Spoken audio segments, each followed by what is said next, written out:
All right, we take you back to Texas now. It has been a week since the catastrophic flash flooding just swept away homes and campsites in central Texas. As the search and rescue efforts continue day in and day out, hour by hour, our very own CBS News correspondent Jason Allen was in Texas, where he spoke to a climatologist who works at Texas A&M. So just take a listen to what he said when asked if climate change played the role in the devastation that took place last week. Is climate change making these events more frequent?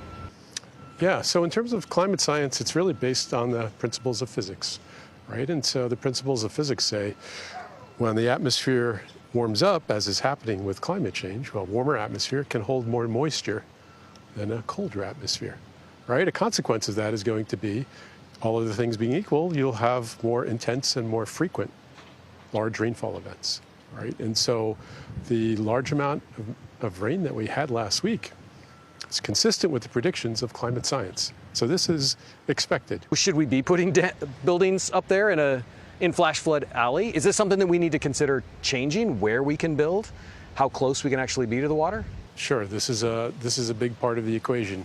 You know, these hills and valleys that we see, what we call the hill country, this topography took millions of years to sculpt, right? And so that's a factor that's not changing anytime soon, right? These things I talked about of this effect of the warm, moist air masses rising due to the topography, of the steep walled valleys funneling this water very quickly. Those are things that took millions of years to build, and they're not going to be changing anytime soon. But the things that can be changed are things like, can we ever improve our accuracy and precision on these models, both for the landscape and for the climate system? And again, investing in research to do that is important. Can we also change things in terms of what structures, where, when, and how we put them in harm's way, or avoid putting them in harm's way? So the better that the models are, right, the better we can forecast where these extreme events will lead to in terms of floods, we can actually better able to say, here's how we could keep things out of harm's way. All right, let's further this conversation. Meteorologist Darren Peck joining me now. So we've got the maps, we have all of your graphs and all of that. Let's talk about climate change, the topic of the hour. I think we should. It's probably one of the more important aspects, because this could be almost like a test case for how we've changed the atmosphere and what the impacts of that could be.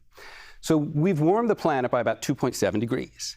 The science tells us at that point, if you've warmed the atmosphere by 2.7 degrees, the atmosphere can now hold about 10% more water vapor in it. It's just a consequence of the physics of the atmosphere. The warmer the air is, the more water vapor it wants to store. And at 2.7 degrees warmer than we used to be, it can now hold 10% more water than it used to.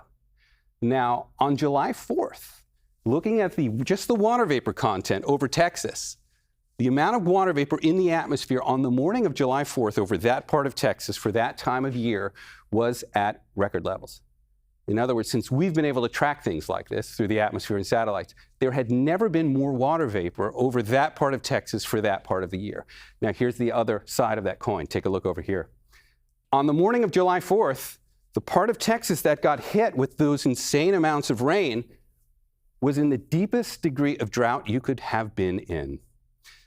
And then there is a relationship there, because if the atmosphere is able to hold more water vapor, and at this point about 10%, that means it's also capable of pulling that water vapor out of the ground. It doesn't just do it over the Gulf in other words, the ability of the atmosphere to hold more water vapor means it can now deepen droughts because it is pulling more water vapor out of the ground to do it. So you've got this kind of seesaw where you've got extremes on both ends of it. So just a little bit of background on that.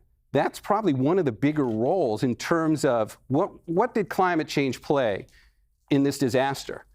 Now, you can go back and do reviews, and there's attribution science, and it takes some time to do that. So we can't explicitly put a number on this particular event, but we know what a hard fact of this is. The atmosphere is now holding more water vapor, which means it's got more to work with on the big events. Plus, Juliet, when you get really strong convective thunderstorms like this was, that number goes up to like 15%. In other words, now the atmosphere is even supercharged to hold 15% more water vapor than it used to be able to do. That clearly played a role here. This flooding would have happened anyway, but would it have been on this level? That's the question. Yeah, appreciate all of your detail too on those maps. All right, thank you, Darren.